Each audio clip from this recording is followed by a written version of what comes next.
नाज़रीन, पता चला है कि बड़े शरीफ साहब के समधी साहब जो हैं वो अमेरिका में ओवरसीज पाकिस्तानियों से कहते पाए गए हैं कि आप पाकिस्तान सरमायाकारी करें, हुब्बुल वतनी का सबूत दें, पाकिस्तान का सोचें, और इस तरह की कहानियां कुछ सामने आ रही हैं। इन लोगों को कोई शर्म, कोई हया नहीं है। किसी के साथ जुड़ गया कि वो पीटीआई का सपोर्टर है तो उसके प्लाजे गिरा दिए गए पाकिस्तान में, उनकी फैक्ट्रियां तबाह कर दी गई, उनके फार्म हाउस तक फ्लैट कर दिए गए, बिल्कुल जानवर तक चोरी करके ले गए पुलिस वाले। और अब ओवरसीज पाकिस्तानियों को, जिनकी 90% तादाद इमरान खान की सपोर्टर है, उन्हें कहा जा रहा है कि आप पाकिस्तान में सरमायाकारी करें। क्या इसहाक डार के अपने सारे पैसे और औलाद के पाकिस्तान में हैं?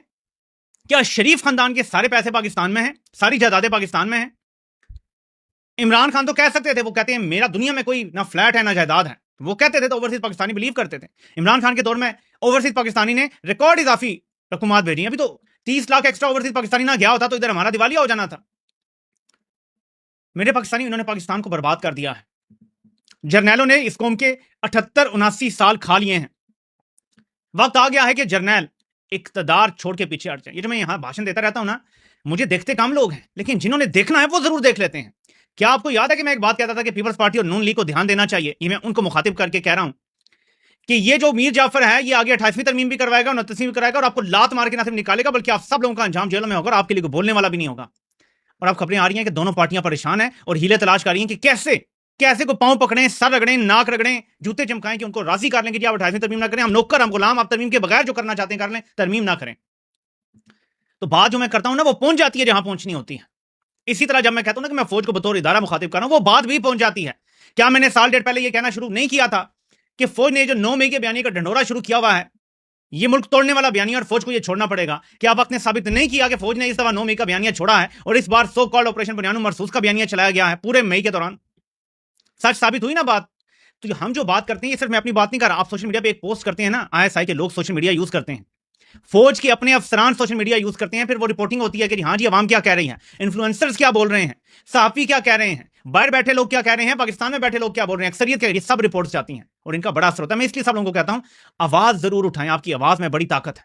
कोई एक बंदा तो चीज नहीं होता, लेकिन हम बोलते रहते हैं तो आवाज कहीं ना कहीं पहुंच जाती है जहां पहुंचनी होती है। इसी तरह मैं शरीफों को कहता हूं एक और चीज जो मान ले तो आपकी बेहतरी है इसमें, कि बजाय इसके कि कभी सोहेल अफरीदी से मुलाकात हो रही है, कभी जैद से बकर से, आसिफ जरदारी और नवाज शरीफ गाड़ी में बैठे, आसिफ जरदारी बतौर सदर head of Pakistan armed forces जाके इमरान खान से अडयाला जेल में मिले और उन्हें अनकंडीशनल सपोर्ट फराम करे कि जी हम आपको सपोर्ट करने के लिए तैयार हैं अनकंडीशनली, हमारी कोई शर्त नहीं होगी। लेकिन इस मुल्क के अंदर ये जो अफरेत है, जिसने कब्जा किया हुआ है 79 साल से, जिसने सियासतदानों को मार दिया, फांसी चढ़ा दिया, किसी को कत्ल करवा दिया, इस अफरेत से जान छुड़वानी हमें इकट्ठा होना होगा। आप इसकी लड़ाई हम बाद में देख लेंगे। गैर मशरूत तौर पे इन दोनों को जाना पड़ेगा। ये मेरा अब इन दोनों जमातों को मशवरा है और एक दिन ये मशवरा पहुंचेगा और एक दिन इनको ये अमल करना पड़ेगा, बामर मजबूरी करना पड़ेगा। वो वक्त दूर नहीं है। ताकत एक जुबान जानती है और एब्सोल्यूट कंट्रोल के बगैर ताकत को कुछ और समझ नहीं आता। आप अगर नहरों के मामले पर थोड़ी सी ऐसे करेंगे ना, 18वीं तरमीम के मामले पर थोड़ा सा भी ऐसे करेंगे, ताकत को ये पसंद नहीं होता। ताकत एब्सोल्यूट गुलामी चाहती है। फिर उन्होंने आपको 17 सीटों पर हुकूमत दे दी तो वो एब्सोल्यूट गुलामी चाहते हैं। वो चूं चां नहीं सुनेंगे आपकी, ये याद रखिएगा। मेरे पाकिस्तानियों, आपको मैं बार बार बताता रहता हूं कि जो इन्होंने हशर किया है जर्नैलों ने पाकिस्तान का, लेकिन आलमी सतह पे हालात ऐसे हैं कि आप कह सकते हैं कि किसी हद तक इनके फेवर में है, अपार्ट फ्रॉम जो ट्रंप ने इनको अब्राहम अकॉर्ड्स को ज्वाइन करने का कह दिया, उसके अलावा इनके फेवर में है आलमी हालात। अब ऐसे में एक डेवलपमेंट जो मुसलसल चल रही है कि जी एमओयू जो है वो अग्री अपन हो गया है, निकात सामने आ गए हैं और इस एमओयू के तहत जो है वो ईरान और अमेरिका के दरमियान 2 माह की सीज फायर हो जाएगी और इस 2 माह के दौरान फाइनल डील को साइन करने का मुज़ाकरात का जो भी दौर होगा वो इस्लामाबाद में होगा या कहीं तीसरी जगह होगा, वो किया जाएगा। अभी जो एमओयू होगा उससे इस्लामाबाद में या इस्लामाबाद की गारंटी में या इस्लामाबाद की मौजूदगी में या इस्लामाबाद को विटनेस रख के किया जाएगा और यहीं से कुछ शुबात पैदा होते हैं। मुसलमानों की तारीख गद्दारियों से भरी पड़ी है और खासतौर पर पाकिस्तान की तारीख में जितने गद्दार आए हैं, शायद किसी भी 70 साल के पीरियड में मुसलमानों के दरमियान इतने गद्दार ना आए हों। तो मुझे डर लगा रहता है, हर वक्त एक धड़का लगा रहता है। देखें, ईरान ने अमेरिका को चारों शाने चित कर दिया है, एक सुपर पावर का गरूर खाक में मिला दिया जो टेबल पे आने पे मजबूर हुई है। इसे जंग रोकनी पड़ी, वरना मारते रहते ना ईरान को हिम्मत थी। तो अब तो मैं अभी ये खबर देख रहा था अल जजीरा की, ऐड कर दूं क्योंकि इससे वजन पड़ेगा बाद में। ईरान से it has a new air defence system जो उन्होंने अभी इंस्टॉल कर दिया है और शायद इस्तेमाल भी किया है ड्रोन गिराने के लिए। तो ईरान ने कहा है कि ये जो जंग शुरू हुई है ना, उसके बाद से हमने एक नया एयर डिफेंस सिस्टम भी लगा दिया है। तो एयर डिफेंस सिस्टम के होते हुए तो अमेरिका डरेगा, वो तो घबराएगा, वो तो हमला करने से, और इसराइल भी डरेगा, घबराएगा। लेकिन जो इतलात आ रही हैं उसके हवाले से मैं आपको फॉक्स न्यूज का एक बीपर सुनाना चाहता हूं। ये प्रो ट्रंप चैनल है, क्योंकि यहां से आपको पता चलेगा कि उस तरफ क्या राय है, क्या सोच है, व्हाइट हाउस के अंदर क्या सोचा जा रहा है। सिर्फ ऑडियो सुनाऊंगा आपको बावजूद, जरा सुने, फिर मैं थोड़ी सी बात करता हूं आगे कि मैं क्या कह रहा हूं। Through sources confirming the U.S. and Iran have reached a deal to extend the ceasefire and launch negotiations on Iran's nuclear program. It's believed to be the most significant diplomatic development since this war began 3 months ago today. And that's where we kick things off at this new hour. Hello and welcome, everyone. I'm Sandra Smith in New York. John, good to be with you. Good to be with you as well, Sandra. I think the devil will be in the details, though. I'm John Roberts in Washington. This is America Reports. The 60-day memorandum of understanding is still awaiting final approval from President Trump. If it is signed off on by the president, the Strait of Hormuz would be, quote, unrestricted. The American blockade would be lifted, and the U.S. will commit to discuss sanctions relief and the release of frozen Iranian funds. Molly Hemingway and former Deputy CENTCOM Commander Mark Fox are here on this breaking news. But first, let's go to our... पहले ये point सुन लें आप। Iran अपना हरमुज खोलेगा पहले की तरह और अमेरिका ब्लॉकेड खत्म कर देगा। ये इनिशियल फेज होगा, यहां से स्टार्ट होगा। 2 महीने के सीज फायर की बात की जा रही है, ये अभी हुआ यानी उसमें मैं आगे बात करता हूं। 2 महीने के सीज फायर की बात हो रही है, जिसके दौरान ईरान की न्यूक्लियर के मामला देखे जाएंगे कि क्या करना है आगे। क्योंकि कुछ लोग कहते हैं कि मशवरा दिया गया है मीडिएटर्स की तरफ से कि चीन को दे दें अफजुदा यूरेनियम, कोई क्या बात कर रहा है, कोई क्या, तो उसको डिस्कस किया जाना है। इनिशियली अमेरिका ब्लॉकेड खोलेगा, ईरान अपना हरमुज को खोलेगा, यानी दोनों तरफ से ब्लॉकेड खुल जाएगा। लेकिन क्या ईरान एतबार करने के लिए तैयार है? क्योंकि एक डील जिसका गवाह पाकिस्तान होगा, उसका अमेरिका के ऊपर कौन सा sway है, आप मुझे बताएं। अगर अमेरिका वो डील तोड़ देता है तो पाकिस्तान कैसे इन्फोर्स करवा सकता है? चीन को डालें, रूस को डालें, यूरोपीय यूनियन भी वैसे तो तुम चला ही है, लेकिन कुछ तो डालें बीच में लोगों को। लेकिन फिर इतलात यही आ रही हैं कि पाकिस्तान बतौर गवाह होगा, बाकी गारंटर कोई और भी हो सकता है, लेकिन बतौर डील के गवाह के साइन के पाकिस्तान होगा अगर ये होती है साइन। इब्तदाई सतह पे जो नुमाइंदे हैं, जैसे अब्बास अरागची हो गए, उधर से स्टीव विटकॉफ हो गए, उनके लेवल पे कोई अंडरस्टैंडिंग हुई है बताया जा रहा है।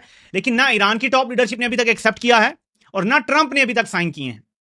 और ये बताया जा रहा है कि 3 दिन से ये मुसवदा पड़ा हुआ है ईरान की टॉप लीडरशिप के पास भी और ट्रंप के पास भी, लेकिन अभी तक दस्तखत दोनों तरफ से नहीं हुए। ईरान अब तक ये कह रहा है कि ऐसी किसी डील पे साइन नहीं किया जाएगा जो ईरान के मफादात का पूरा तहफ्फुज़ नहीं करेगी, और अमेरिका भी ऐसी बातें कर रहा है। इस हवाले से व्हाइट हाउस में खड़े एक साहब क्या कह रहे हैं, जरा ये सुने, सैंक्शंस के हवाले से, क्योंकि सैंक्शंस बड़ी इंपॉर्टेंट है और ईरान इन पे डटा हुआ है। Just to follow up on that, because it's our understanding that the U.S. has committed to discussing the matter of sanctions relief during this negotiation period. So just to be clear, is sanctions relief for Iran on the table? Again, it is a multifaceted agreement, and nothing is going to be on the table until we see the Strait of Hormuz open and the Iranians agree that they have to turn over the highly enriched uranium and that they can't have a nuclear program. And to be clear here, that this administration, President Trump, has done something. तो सवाल ये होता है कि क्या Iran के ऊपर से सैंक्शंस हटा दी जाएंगी? तो वो आगे ये नहीं कहता कि सैंक्शंस नहीं हटाई जाएंगी। अब ये सोचें कि ईरान ने कितना तगड़ा इस जंग में किरदार अदा किया है, कितनी तगड़ी फतह हासिल की है कि अमेरिका जो तकब्बुर और गरूर से भरा बैठा था, वो अब ये नहीं कह रहा कि किसी सूरत ये नहीं होगा, यूं नहीं होगा। वो जवाब ये दे रहे हैं कि देखें, पहले हमने ये देखना है कि अपना हरमुज खुल जाएगी, ईरान का जो अफजुदा शुदा यूरेनियम है उसका क्या होगा, फिर उसके बाद ये सारी बातचीत होगी, उसके बाद ये देखा जाएगा। विच मीन्स कि ये सब कुछ टेबल पर है। लेकिन जो लोग इसको तनकीदी नजर से देख रहे हैं वो कह रहे हैं कि कुछ ऐसे लवाजमात हैं और कुछ ऐसी दोनों तरफ से बातें हैं जो दोनों के लिए कबूल करना नामुमकिन है। और ईरान इतना बच्चा तो है नहीं कि सब कुछ खोल देगा, अपनी लेवरेज छोड़ देगा और उसके बाद जब सब कुछ हवाले कर देगा तो उधर से अमेरिका कहेगा जी हम तो नहीं सैंक्शन हटाते, हम तो नहीं तुम्हारा पैसा देते तुम्हें, हम तो तुम्हारी कोई बात मानने के लिए तैयार नहीं है। तो फिर क्या होगा? अभी तो अमेरिका फंस चुका है ना, ट्रैप हो चुका है। इस ट्रैप से निकलते हैं। ऑयल उन्होंने प्राइस को वैसे ही मैनेज कर लिया है। जंग के शुरू में जहां प्राइस थी दोबारा वहां आ गई है, जो बीच में ऊपर गई थी वो उन्होंने मैनेज कर लिया सारा। मार्केट मैनेज हो गई है एक दफा। फिर खर्चा सिर्फ ये है कि जो एक्चुअल फिजिकल मार्केट है वो जो टोल उस पर पड़ना शुरू हुआ है वो कहीं जुलाई अगस्त सितंबर तक पड़ेगा, तो तब शायद तेल की कीमतें जो है वो फिर बढ़ना शुरू होंगी, या बहरहाल ये 1 साल तक स्टेबल नहीं हो सकती, ये सब कह रहे हैं। तो अब पीछे क्या रह गया है? ईरान के सुप्रीम लीडर ने साइन करना है और ट्रंप ने साइन करना है, और आखिरी वक्त तक कुछ भी हो सकता है। और एक तरफ इतलात ये है कि इसराइल दोबारा ईरान पे हमले की तैयारियां कर रहा है, ये अभी भी मौजूद है। सो हिस्ट्री ये बताती है कि अमेरिका ने हमेशा धोखा दिया है ममालिक को, अनलेस उन्हें बहुत बुरी मार पड़ी हो, जैसे अफगानिस्तान में पड़ी है। वियतनाम से भी आपको पता है कि किस तरह भागे थे, इसी तरह अफगानिस्तान से भागे थे। मार तो यहां भी बहुत पड़ी है, बेतहाशा पड़ी है, बेशुमार मार पड़ी है।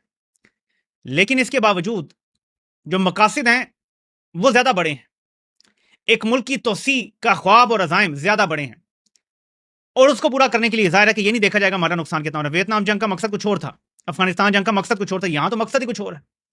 ये तो उनके लिए मजहब के हवाले से एक बड़ा खास मकसद है जिसके लिए यहां आए हुए हैं। तो इसलिए हमेशा ये डाउट रहेगा डील एंड तक।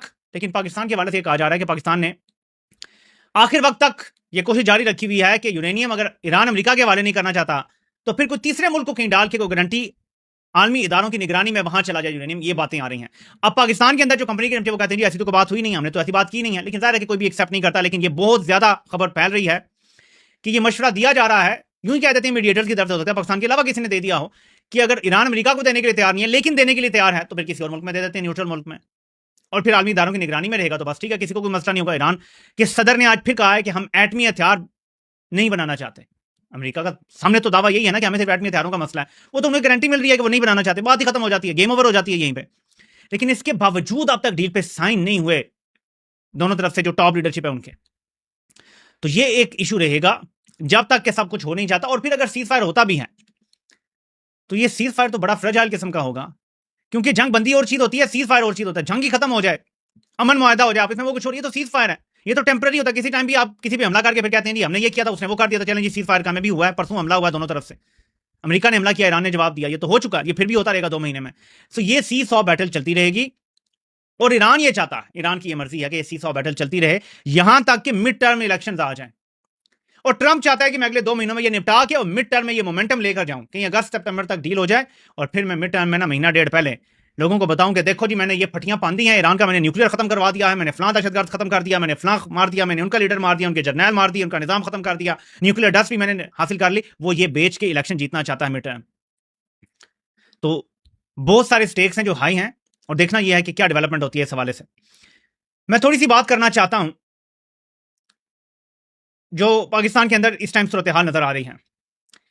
एक किसी ने शेयर किया एक डॉक्यूमेंट, अब मुझे ये समझ नहीं आ रही कि असली यानी इसलिए मैं डॉक्यूमेंट तो नहीं शेयर करूंगा, लेकिन कहा जा रहा है कि पाकिस्तान ने मुबैना तौर पे रिपोर्टेडली मजीद 2 साल के लिए लॉबिंग के लिए पैसों की डील कर ली है अमेरिका में। कहा जा रहा है कि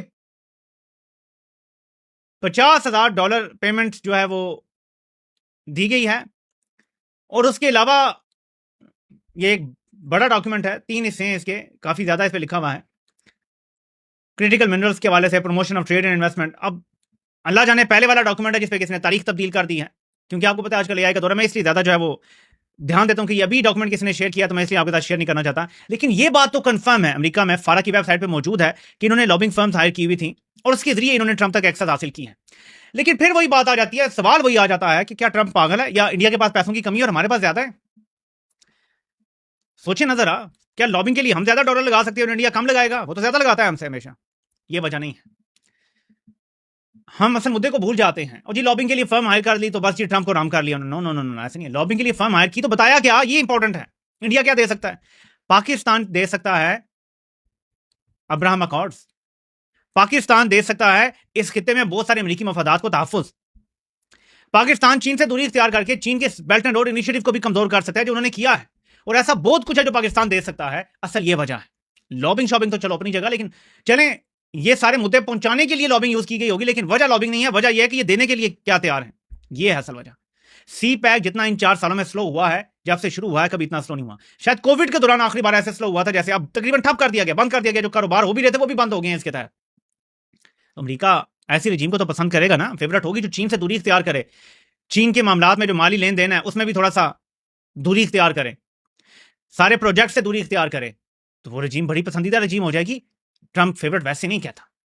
ट्रंप का फेवरेट बनने के लिए आपको चीन से दूरी इख्तियार करनी पड़ती है। ट्रंप ने अपनी पहली टर्म में भी रूस के साथ दुश्मनी नहीं की थी, अभी भी नहीं करता, वो चीन के साथ ही लगा हुआ है। तभी उसने ट्रेड वॉर शुरू कर दी थी, अब फिर उसने ट्रेड वॉर शुरू की हुई है चीन के साथ।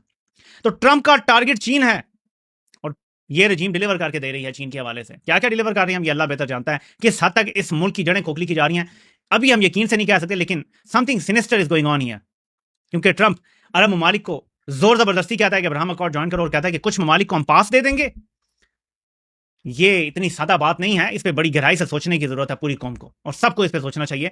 मैं उम्मीद करता हूं कि आप सबकी ईद अच्छी गुजर रही होगी। सबकी कुर्बानी जिसने दी है उसकी कुर्बानी अल्लाह पाक कबूल फरमाए, जो नहीं कर सके उनको अल्लाह ताला तौफीक अता फरमाए, हम सबकी परेशानियां दूर करें। ये ऐसे दिन हैं जिसमें इब्राहिम अलैहिस्सलाम की और हज़रत इस्माइल अलैहिस्सलाम की कुर्बानी याद आती है, और अल्लाह से दुआ करनी चाहिए सब लोगों के लिए, खासतौर पर जो मुश्किल में होते हैं, कर्जदार जो होते हैं, जो बेगुनाह कैदी हैं, खासतौर पर इन लोगों के लिए दुआ करें। अल्लाह पाक दुआएं कबूल फरमाने वाले हैं। आपसे इंशाल्लाह कल पाकिस्तान टाइम दिन को 3 बजे फिर मुलाकात होती है। अल्लाह पाक आप सब कामयाब नासिर हो। आप सबको सुनने का बहुत बहुत शुक्रिया।